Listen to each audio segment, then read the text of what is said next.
Tuesday afternoon on your Super Dial Joy 99.7 FM is 19 minutes past 1, and we're just jumping straight into Executive Lounge.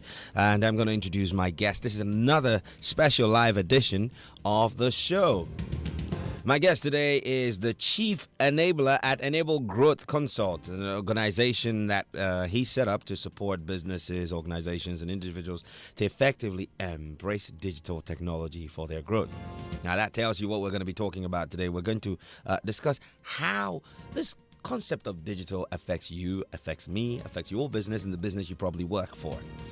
Now, my guest is Stephen Boydie, and he's a marketing and communications professional with over 20 years of experience with core areas across digital marketing and communications. He's worked with several multinationals, including and some local organizations right here in Ghana and across the continent and in Europe, including Sony, UK, Barclays Capital, Wembley, Abbey, PZ Cousins, Africa, Access Bank, ADB, Bradford and Bingley, just to name a few.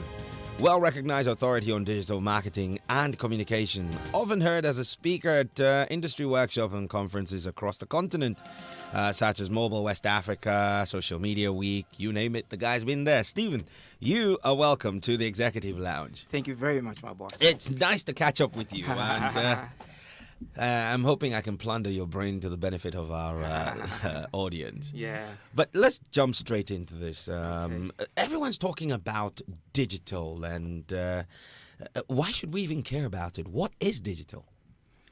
Thank you very much once again for having me. I think it's good we start this way to take the mystery out of the topic. When people hear digital, they often think of IT. They think of coding. They think of people developing apps and the rest. True, it involves that. But the way I like to talk about digital is how we are leveraging technology, digital technology, to enhance our lifestyle. Right. So, for example, I often say that there's no value for a banking app if it doesn't stop me from going to the banking hall. So that's what, now, it's become relevant because the digital revolution has been with us for a while now. That's right. But it's become relevant because we've found that traditional ways of doing things, the mechanical and all of that, the analog, has failed to deliver the things that we expect, our lifestyle expects. Right. Typical example, I don't know where you live, but where I live, as early as 4 a.m., I see traffic outside my gate. People are getting to town. When we were growing up, our parents could wait forever till about 6 o'clock, 7 o'clock to leave home to get to work at 8 o'clock. True. People are getting home late and late and late. And so there's not enough time to go to the bank to do all the things that we need to do, even shopping. And so digital has come to kind of enable businesses and the rest to be able to communicate with us so that we can still be exposed to the things that before we were looking on TV and radio for. Okay. In the same way, our lifestyles have also been made easier. So there's mobile money and all these things going round. And that's how I like to talk about digital. That we've come to a point where the old traditional, not that it's outmoded completely, but then it's not delivering the things that we, expect. And so digital has come to enhance it. And that's why we talk about integration. So we don't talk about just abandoning traditional, but we see you embrace digital to integrate it with traditional so that you're optimizing performance and efficiency and everything else. Fantastic. So it's not to replace what we have, but to complement it and essentially put it on steroids. So we get more out of the things that make our lives complete. Beyond being a buzzword, I'm an entrepreneur. I want to be able to leverage digital. There's what I would, for the lack of a better, the acronym SMART, used in digital. So there's social, there's mobile, there's analytic and big data, and then there's also the cloud, and then consumerization. How do these matter to a young entrepreneur here in Ghana? I'm looking to start a business and want to leverage digital. I think a couple of things. It enables you, and you hear me using the word enable over and over because that's what it does. Really. Not surprisingly, you are a chief enabler. Over and over. And it allows you to be more efficient, allows you to be more accurate often with what you do. It allows you to be quick also to market. So the timing is important. It allows you to be better in targeting, enhances your reach, even monitoring what you're doing and all of that. I'll go back to talk about it. So I'll use some examples.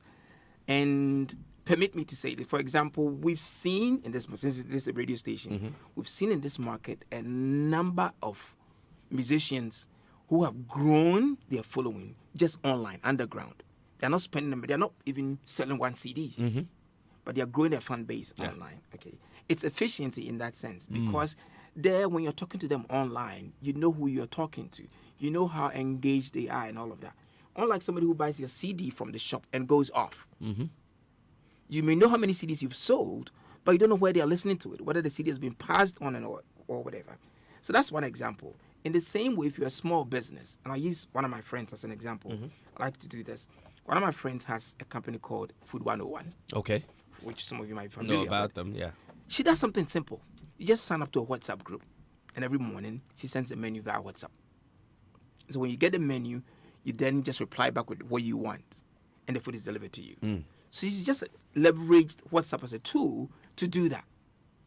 And it starts from all the way to the big things we've talked about, IoT and the rest, which big businesses, some of them are doing here and others are considering. The point I want to make is that there's a whole spectrum of things. There's a whole lot of tools out there. The important thing is to understand who your consumers are, understand your digital landscape, and also what role digital should play in your operations. And then you leverage the right tools to enhance efficiency, because there are cases of people embracing digital and applying them wrongly. I say this, for example, being a digital revolution, and we know revolutions often come with casualties and with excesses. And there are a few excesses that have happened. For example, I heard one day on radio that some people said they were going to deliver pizza with drones in Ghana. Great idea, but will it work? Are we ready for that? Those are the questions we need to ask. So the technology might be there, it's useful, but maybe we're not ready for that technology yet. And so it has to be applied properly. Yeah. And like you said, there must be a lot of understanding, not just the understanding Embracing of the it blindly. technology, but also understanding the consumer itself, the market itself, and also the geography in which you operate, whether something like this would work. Yeah. Okay. Now, seeing that there's lots of understanding that's required for us to do, I'd like for you to help us understand, why is digital, the momentum for digital, just growing? What about the human race has changed so much that digital has become the go-to tool and platform or process for reaching people and integrating societies? I think, again, it's because our lifestyles have changed. So there are even, for example, no borders now. Okay, so we're communicating. People sit here and they know what's going on in the U.S. They know the news. They are even more up to date with the news in the U.S. than we live here. There are a lot of people, for example, who have returned from abroad, wherever.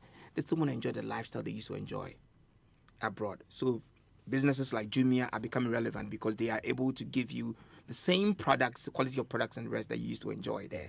In the same way, we're sitting in a radio station. Your audience is now just Ghana, not just Ghana, because there's a big population of Ghanaians out there who want to know what's going on. And so you are leveraging digital, you're leveraging Twitter, your app, your Facebook, and all the rest to be able to communicate with these people. It's the way our lifestyles have changed. In the same way, there's a bit of immediacy that we need now. If I want to do some business with a company, I don't want to wait for 2 days for them to put, for example, a proposal and a letter to send to me, this and that, review and all that. As soon as I hear about it, I'll probably take out my phone, go online, and research about the business. Do my due diligence on the business. Because we are thinking more on the moment. This is what we call the micro moments.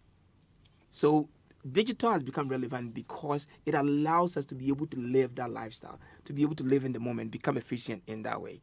Now, it has become easier also because, as we've seen over the last 2 years, I often say this, about 3 years ago, if you wanted to buy a smartphone, you would have needed close to 1,000 cities to buy it. If you went down to Circle now, 200, 300 cities, you get a smartphone to buy.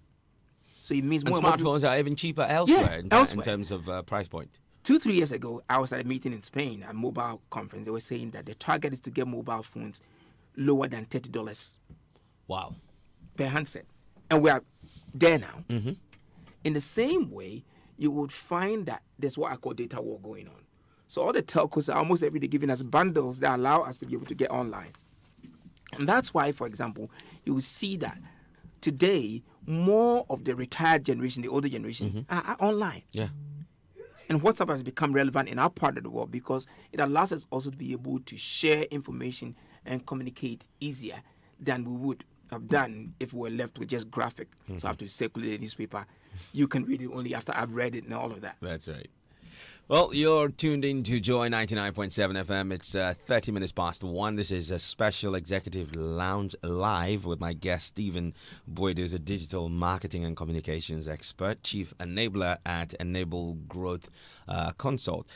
He has more than 20 years of experience in traditional marketing and communications, and now he's leading the way in the digital world. Now, he's talked to us about why we're going digital, the fact that the life is changing rapidly, where our taste as consumers changing, society itself is evolving, the kind of traffic we used to deal with. Processes are forcing us to look for new ways, and digital is a bridge between what was and what could be. I think just to add a bit to that, Yeah. in terms of businesses also, there's more demand for us to be able to be accountable and account for every dollar that we spend. And digital, being data heavy, allows you to be able to get all the analytics and everything you need to be able to go back to the boardroom and say, we spent $10 on this campaign. And this is who we reached who and we how reached, it... this is how effective it was. So it's more measurable. Traditional, unfortunately, is not so measurable. Yeah. And it allows us also to be able to adapt what we are doing on the go. I'm and glad you optimize talk it. about traditional, hitherto not being able to give you a clear. Because I remember a quote that says that every dollar you spend in advertising, half of that would go to waste. The problem is that you don't know which half went to waste. But digital allows you to pinpoint this. Let's bring this home a little. Yeah. I'm a business now. Okay, so I sell a service. It's not a product that I can take photos or do a video about. How do I leverage digital and the social part of digital to still communicate about my service and my products and be able to get people, like create a cult out there, people who become loyal followers and users of my service? I like that. I think one of the things we miss often is that we use social media and digital as though everything was a product. But sometimes you yourself are the product, so you sell a service. So you need to position yourself as a thought leader in that industry. Right. And that's where, for example, some tools like LinkedIn become more relevant than the Facebook and the rest. Right. So again, we'll go back to whether or not you have to, the way we embrace and adopt digital, whether it should be blanket or it should be more targeted. Just a few weeks ago, we had what we call the Influencer Summit. And after the event, somebody came to talk to me. She runs a Forex bureau, and she wants to do something. So she was asking me, how can she really position herself? What can she do? And I said, one of the things I know is that if you talk about Forex bureaus, people use Forex for two reasons in Ghana. One, to save, and two, when they're going on holiday or they need to travel to send money out. So you begin to understand the environment, the usage occasions, and where people need your services. You could position yourself as somebody who's a thought leader and even travel in Ghana. So, for example, what are the options when you're traveling? Should you just change all your money here? Or there are some cards that you can buy, put your money on so you can save? Even shopping tips. A lot of people don't know that. For example, when you travel, you do shopping and you get VAT, you can claim back your VAT and things like that. So this is education she can be giving people.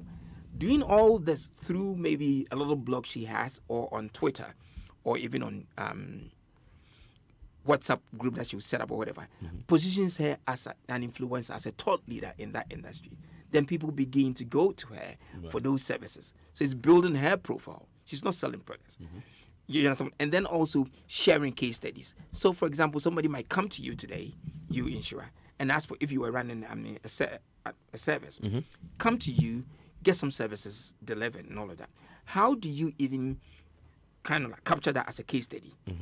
And then be able to share that experience and that case study for people to see. So somebody might come to you. I'm not saying that's what you do, but let me use myself as an example. Somebody might come to me and say, Stephen, we've got this product to launch. We don't know how we'll be able to communicate all of that and who we need to bring on board to be able to sell the product, communicate that information and all of that. Straight away, I might be able to propose something. We do it and we see some results at the end of the day. How do I capture that and report it? Let me give you one more example since I'm here. Newmont, for example. Then this I can share because I've met with Adiki and she's told me about this. Who would expect that Newmont to be active on social media and all of that?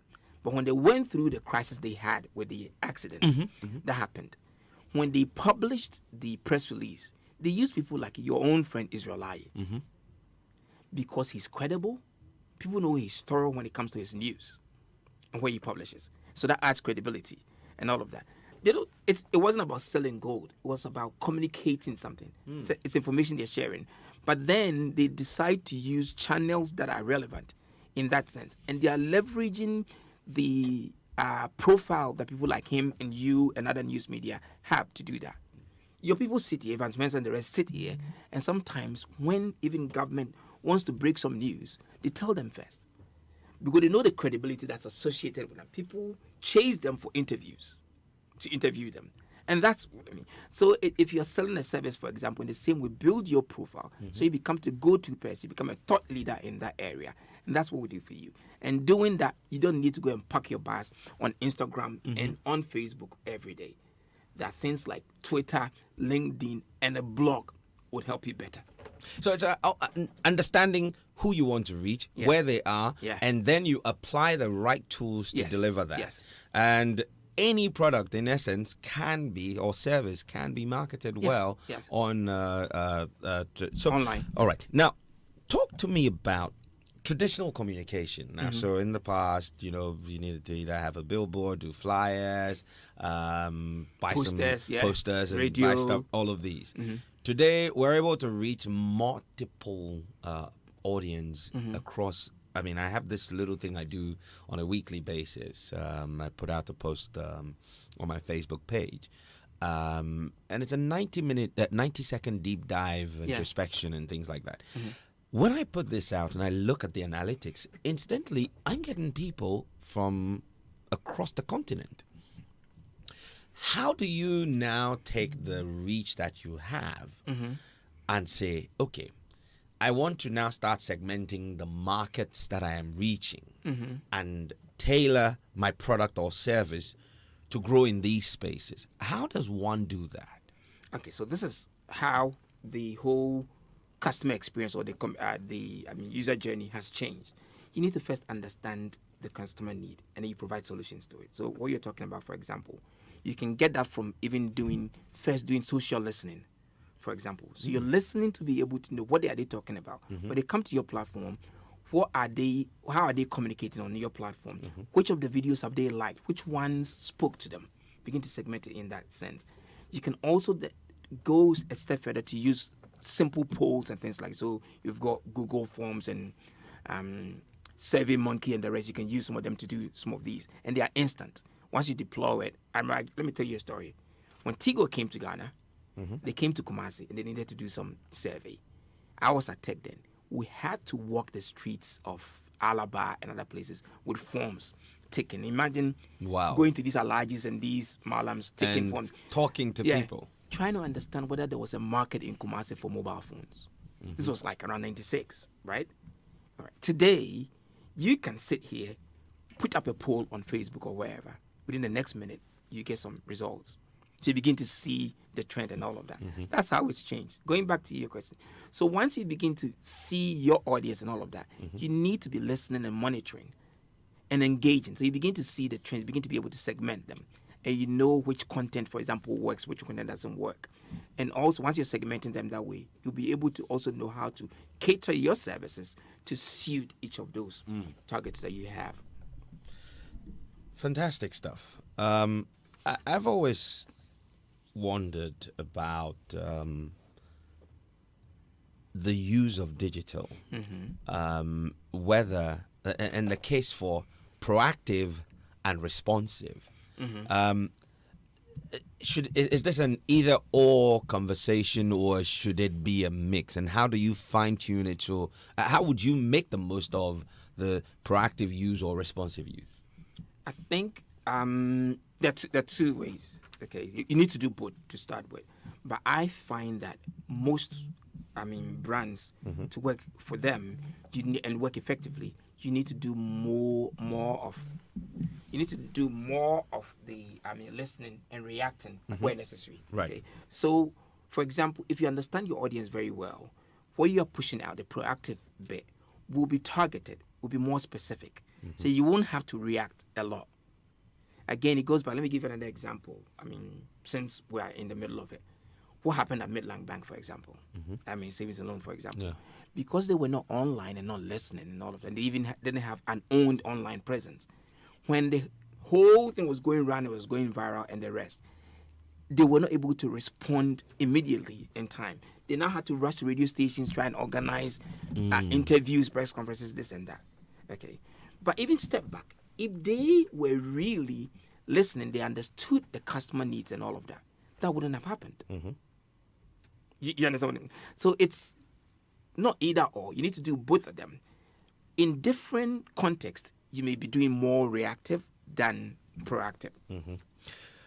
You talked about big data, and I'd like to lump both big data and cloud into this conversation. How is it possible for businesses? So I'm a young startup. There's a lot of talk about big data. I understand Facebook. I understand Twitter. Their apps easy to use, and all of this analytics stuff that people are talking about is way above my head. But I need to understand this data. What are the ways for startups and people who may not be IT savvy to getting on understanding data and being able to anticipate change by the analytics that they get? I'll give you an example. I'll use a typical restaurant as an example. You go to a restaurant, you frequent there, okay? And unless the business make it, their policy to track and monitor and keep records of how much you're spending there, what you're ordering every day, they wouldn't know, they wouldn't have any data to interrogate. But big data, to explain it simply, is bringing all the different bits of data together and making sense of it, making business decisions based on that. That's right. But if they, for example, give you a loyalty card, and every time you went, they were tracking what you were ordering, they'll be able to use that to determine, for example, is there a taste or is there a need for some other menu? For example, I'll give you another example of what big businesses. There's something I've noticed, I call it the OMC war now. If you listen to radio between 6 o'clock and 7:30, Shell, Goil, and Total are crazy, fighting for space, fighting for our ears, for attention and all of that. Now, Shell and Total have cards, loyalty cards. But how are they even... Goil has also released they've also but how entered are that they space. even leveraging the data they are collecting on these cards, for example, to influence decisions, including product development, the siting of stations, what to put, for example, in their shops, the Shell shops and all those ways. These are... So that you begin to understand big data a lot better. I'll give you an example that might work for us. So when I mention mayonnaise to you, what comes to mind? Wow, I haven't had mayonnaise in a long time, but Heinz, isn't it? Yes. So they are known for the but in Ghana, when you mention mayonnaise, people think of it as bread spread. True. So when Heinz wanted to really grow the market and usage for, mayonnaise, what they did was that they deployed tools on tills. So the tills at the supermarkets. And every time you went, so let's say you went to ShopRite and shopped and you bought mayonnaise, they'll look at what else is in your basket. And then they'll produce a menu for you on the back of the receipt. Of the receipt? Oh, wow.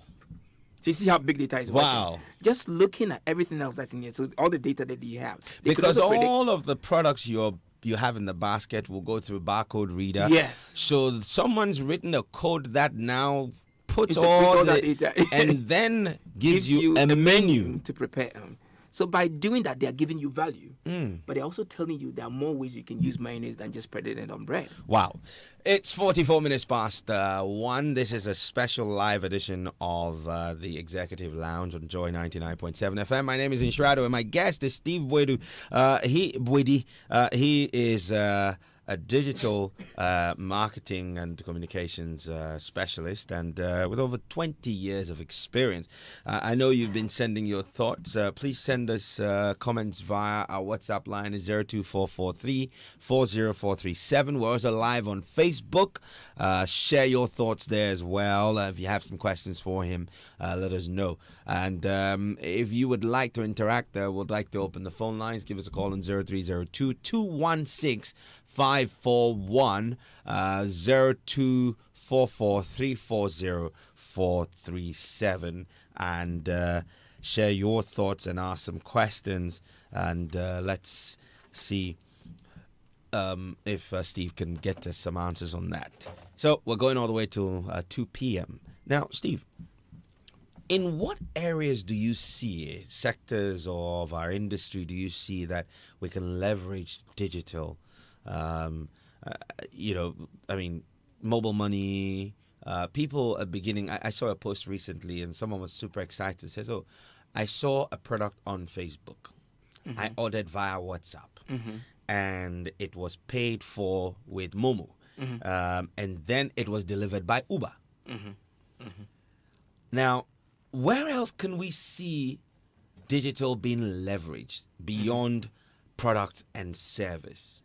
I'll give you an example, even in government sector, since we're talking about this now.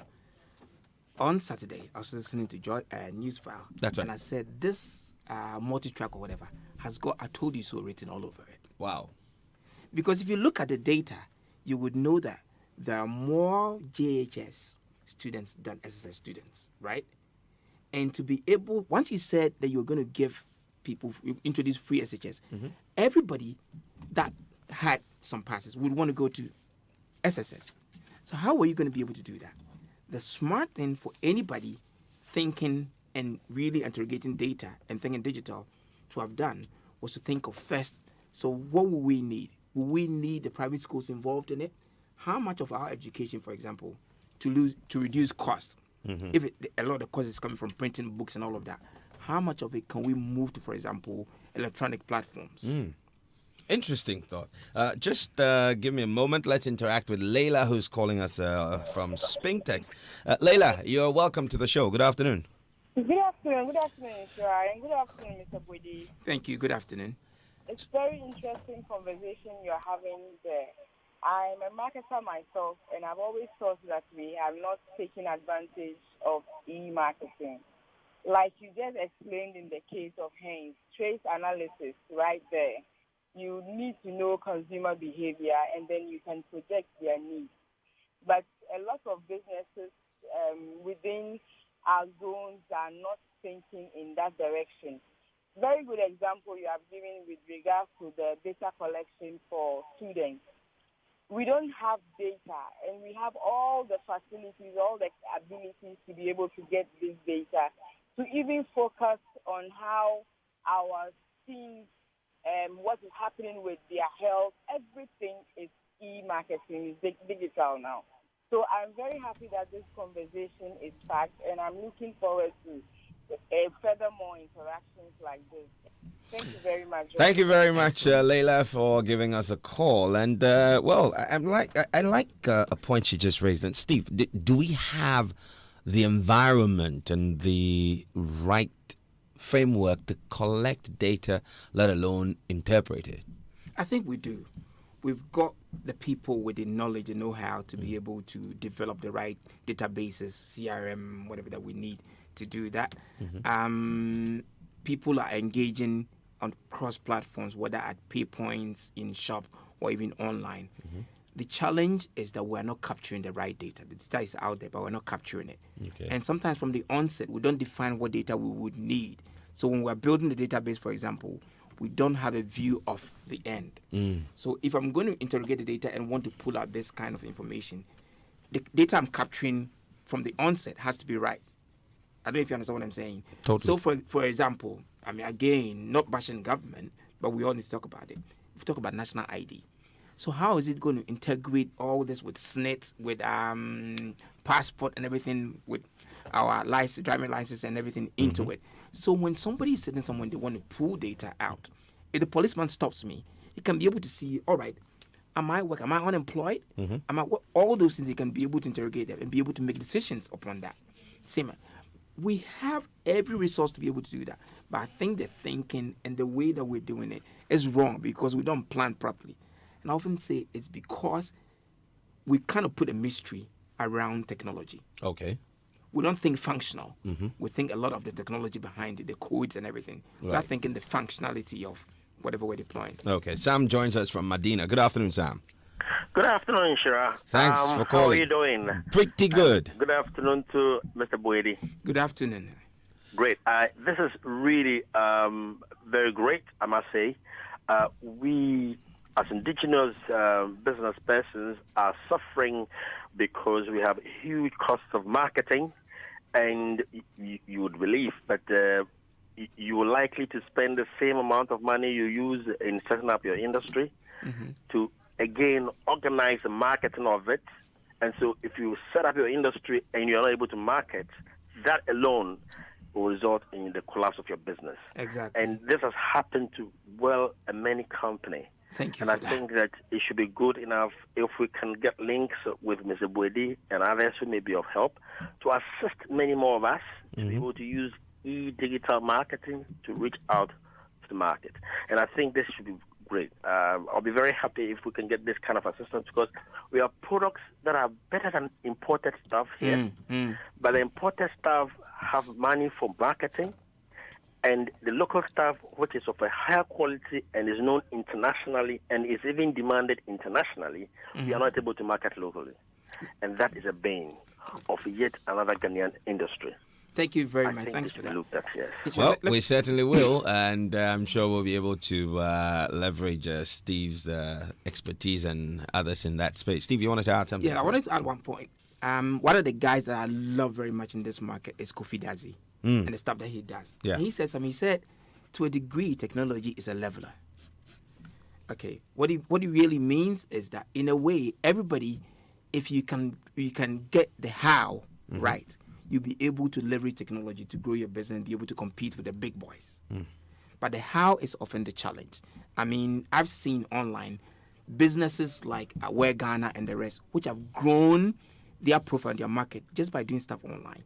Even in music, Manifest, who I love, has grown its base online mainly. You know, talking about music, there's I read an article about a blogger who travels around and just telling stories about the arts, and he went to a concert, a hall that was filled to the capacity of more than 5,000 people, and they were jamming to a rock band from Sheffield that nobody knew about in the UK. Exactly. Turns out that these guys released their music online and they had grown a massive following in Taiwan. Yeah.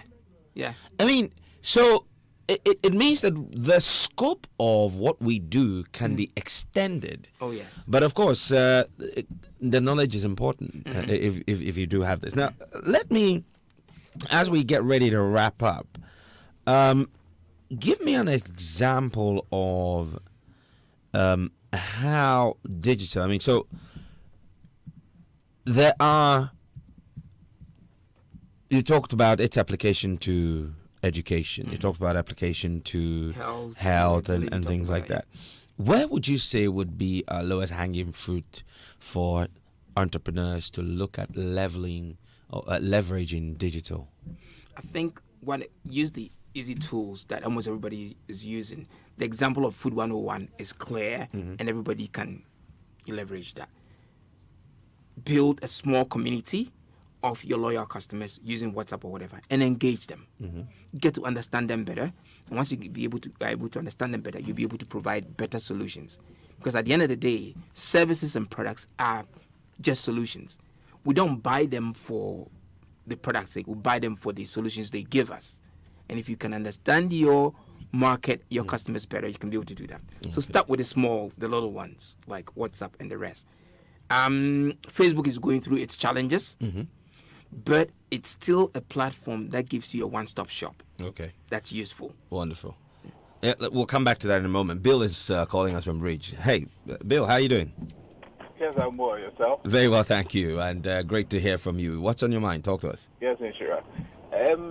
Yes, I can tell you that I'm really educated today on a lot of things. I am a little bit confused about something. If only our visitor can actually explain. Mm-hmm. Now, I want to mention two companies, which that can actually help with my point. You know OLX, for instance, Mm-hmm. when you post ads. Yes. And of course, when you post ads, and they know how they generate their income or their money. Now, initially, Peloton was free, but now I think when you post stuff, they do charge and a whole lot. Mm-hmm. My question is simple. Is it that one is trying to exploit the market that they have? Obviously, those who patronize platform are more than OLX because it was first in the market. We knowing that President was first, so even if you are buying close up, everyone will say that Mr. President, So is it that one is exploiting the market that I'm having? Okay, I'm having huge number of people, so I need to take charges when people post ads. But yesterday, do people post, and the other one is actually not trying to say, okay, let me pump out a little that I have, so I'm not saying anything. If you get my question. Mm-hmm. Okay. Yes. So you want to understand whether the site that hitherto didn't charge, now charging, is only exploiting the numbers they've grown? Yes, because the issue is that I know definitely when it comes to those things, naturally they do earn money when people post. Even like and those things, people viewing it also gives them money, right? Mm-hmm. Now, if that one is coming in and they are charging again for posting of ads or something, it can be their policy or whatever. Initially, when they started, that's not how it was. But I'm just asking that. Do you think marketing-wise, when someone takes or toes that kind of lane, is it helping when it comes to the numbers that they do have, or it's actually shifts its numbers to the other side? Okay. All right. Well, that's clear to us now. Steve, what's your response to Let me respond. I think first we need to understand their business model. A lot of these, e-commerce or digital sales platforms, they do two things. Okay. First, they want to grow the traffic onto their platforms and the content on the platforms. And once they grow the traffic, they sell ads off the back of that. Mm-hmm. So both of them do that. The ones you mentioned, OLX and Tonaton, do that. Now, at some point, also, you need to be able to start selling or charging for people's posts and all of that. And you can only do that if people are getting the results they want from the platform.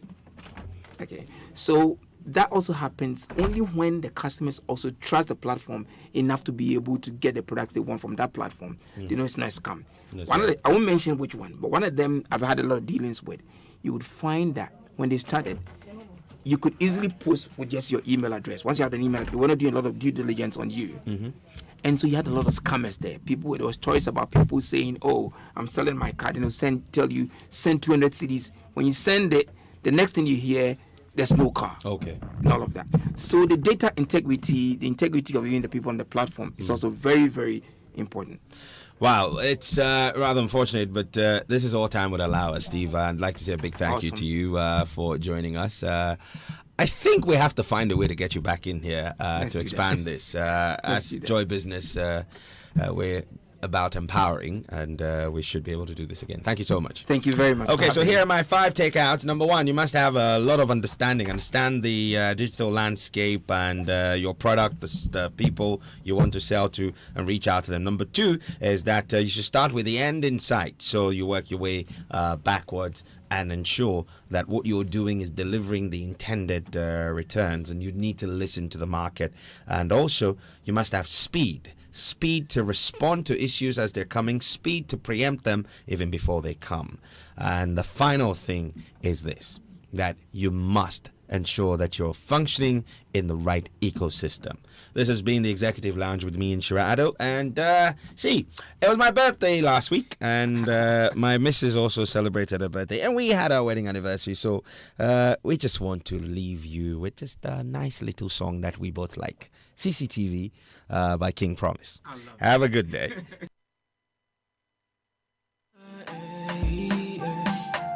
King